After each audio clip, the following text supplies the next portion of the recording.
Pemirsa, perdagangan saham di Bursa Efek Indonesia baru saja ditutup. Kita akan membahasnya bersama analis aset sekuritas Indonesia.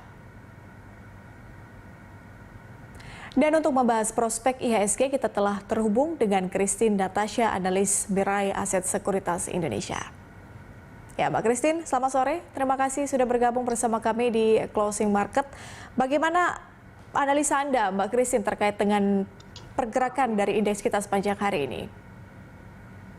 Kalau untuk indeks kita hari ini menguat cukup signifikan ya, karena kalau kita lihat indeks saham Asia di pagi hari ini juga dibuka naik setelah indeks saham utama di Wall Street juga menguat semalam. Walaupun investor masih mencari sinyal-sinyal pemulihan ekonomi dan juga kenaikan inflasi di Amerika Serikat, yang seiring dengan ekonomi Amerika Serikat yang terus berusaha pulih dari dampak pandemi COVID-19 ini, investor juga masih bertanya-tanya apakah mungkin pertumbuhan ekonomi yang pesat di Amerika Serikat ini akan diterjemahkan kepada tingkat inflasi di Amerika Serikat yang tinggi, yang juga nantinya melaju pesat dan memicu The Fed untuk menarik paket stimulus moneter. Namun ada dari sisi positifnya, kalau dari The Fed Beige Book mengatakan bahwa ekonomi Amerika Serikat yang berkembang ini masih dalam kecepatan yang moderat, belum terlalu cepat di bulan April hingga akhir Mei kemarin, di tengah pelaksanaan vaksinasi di Amerika Serikat yang cukup meningkat dan juga pelonggaran dari pembatasan sosial. Dan kalau kita lihat sentimen positif juga datang dari yield Treasury Amerika Serikat 10 tahun yang turun sedikit menjadi 1,59%. Dan kalau dari dalam negeri kita lihat juga ada sentimen positif di mana IHS Market mengumumkan bahwa data PMI Manufacturing di Indonesia untuk bulan Mei yaitu sebesar 55,3 menandai 7 bulan secara berturut-turut ekspansi, yang juga sekaligus angka tertinggi yang pernah tercatat sejak survei dilaksanakan 10 tahun yang lalu. Sebagai catatan bahwa aktivitas manufacturing di Indonesia juga mencatat rekor tertinggi pada bulan April sebesar 54,6. Ini jelas memberikan angin segar untuk para investor karena industri manufaktur menyumbang cukup besar ya ke GDP kita sebesar 20% di tahun 2020 kemarin, di mana ini memposisikan industri manufaktur sebagai industri yang cukup penting di negara ini. Gitu. Mbak Christine, kemudian IDX Energi melemah, kemudian itu terdalam ya, kemudian IDX Teknologi memimpin penguatan di sesi 1. Anda melihat apa saja ini pemicunya? Kenapa kemudian IDX Energi melemah terdalam, kemudian juga IDX Teknologi memimpin penguatan? Seperti apa kemudian rekomendasi Anda untuk dua sektor itu? Kalau saya lihat, kalau saham-saham energi kemungkinan ini karena aksi profit taking, karena kalau kita lihat memang trennya masih menguat, dan juga kalau kita lihat oil price juga masih meningkat. Dan kalau untuk saham-saham teknologi kita lihat karena nantinya ada pencatatan saham-saham teknologi ke depannya, kita lihat memang ada optimisme dari market bahwa indeks teknologi juga akan menopang IHSG nantinya, terutama di tahun 2022 nanti. Oke, dengan adanya melihat pergerakan indeks kita yang berada di posisi zona hijau begitu, kemungkinan ada potensi profit taking. Bagaimana kemudian peluang indeks kita dengan adanya potensi profit taking ini? Apakah memang bisa bertahan di level 6.000 atau seperti apa analisa Anda, Mbak Christine?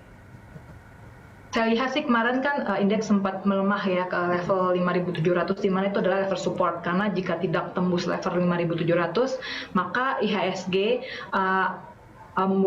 penguatannya cukup lumayan ke level 6.000. Namun di level 6.000 ini ada lagi resisten yang harus tembus, di mana saat ini sudah mendekati level psikologisnya itu di 6.100, di mana kalau memang bisa menembus level ini maka saya lihat ke depannya masih ada potensi untuk IHSG untuk berlanjut ke zona positif lagi, ke atas lagi. Namun jika tidak maka IHSG kita masih akan terus berkonsolidasi untuk saat ini.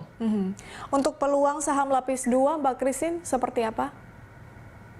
Saya lihat untuk saham-saham lapis 2 masih ada beberapa yang bagus, karena recently juga ada beberapa saham-saham yang saya lihat untuk lapis 2 seperti Mari atau Mahaka Radio Integra, di mana perusahaan juga mencatatkan hal-hal positif ya, seperti aplikasi Noise 2.0-nya yang mana ini baru diluncurkan dalam beberapa pekan yang lalu, ternyata sukses menduduki peringkat yang cukup tinggi di Google Store, dan di mana Noise untuk pengguna dari Noise ini penggunanya dengan monthly active user yang terus meningkat, dan kita melihat masih banyak potensi untuk perusahaan ini. Lalu kita juga lihat seperti saham MPPA di mana dia juga saat ini sedang mengarah ke e-grocery, makanya ada sentimen positif untuk perusahaan MPPA dan juga beberapa perusahaan artis dua lainnya seperti BABP dan lain-lainnya.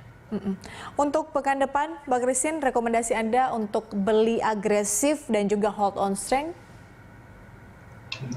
Untuk pekan depan, saya kira mungkin wait and see sambil menunggu data-data yang akan dikeluarkan oleh The Fed, apakah The Fed masih akan menahan suku bunganya atau tidak, dan juga kita juga masih harus melihat data-data lain dari dalam negeri seperti nilai tukar rupiah kita terhadap US dollar dan juga data-data lainnya. Dan tapi kalau saya lihat mungkin akumulasi secara gradual saya sarankan, apalagi melihat bahwa ekonomi Indonesia memang masih menuju kepada ekonomi yang lebih baik untuk tahun 2021 dan juga tahun 2022, di mana Bank Indonesia juga memperkirakan bahwa tahun 2022 ekonomi atau GDP kita masih akan bertumbuh sebesar 5%. Artinya untuk pekan depan investor disarankan untuk wait and see terlebih dahulu seperti apa kemudian arah kebijakan dari The Fed dan juga sejumlah sentimen lainnya. Kemudian Mbak Christine, rekomendasi Anda untuk jangka pendek untuk emiten industri perjalanan dan juga hiburan dengan sentimen inflasi? Kalau untuk emiten-emiten ini, saya sarankan sih hanya short term trading aja sih. Karena kalau kita lihat ya, walaupun memang sudah ada perbaikan, karena kita juga ekonomi kita sudah opening saat ini, menurut saya lihat perbaikannya akan gradual dan tidak akan terlalu tinggi. Dan juga untuk emiten-emiten ini kebanyakan secara belum ada liquidity yang cukup baik gitu, jadi agak susah untuk ditradingkan untuk jangka panjang. Jadi saya sarankan hanya untuk short term aja. Disarankan untuk short term saja. Kemudian terakhir Mbak Christine, rekomendasi Anda untuk indeks kita pada besok hari seperti apa pergerakannya, kemudian rekomendasi saham dari Anda?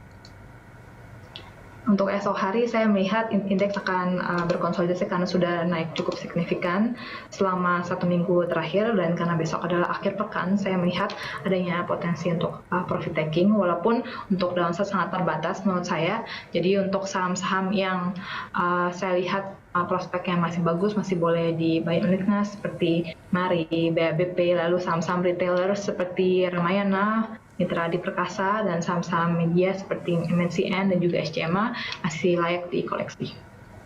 Baik, Christine Natasha, analis Mirae Aset Sekuritas Indonesia. Terima kasih sudah bergabung bersama kami di Closing Market.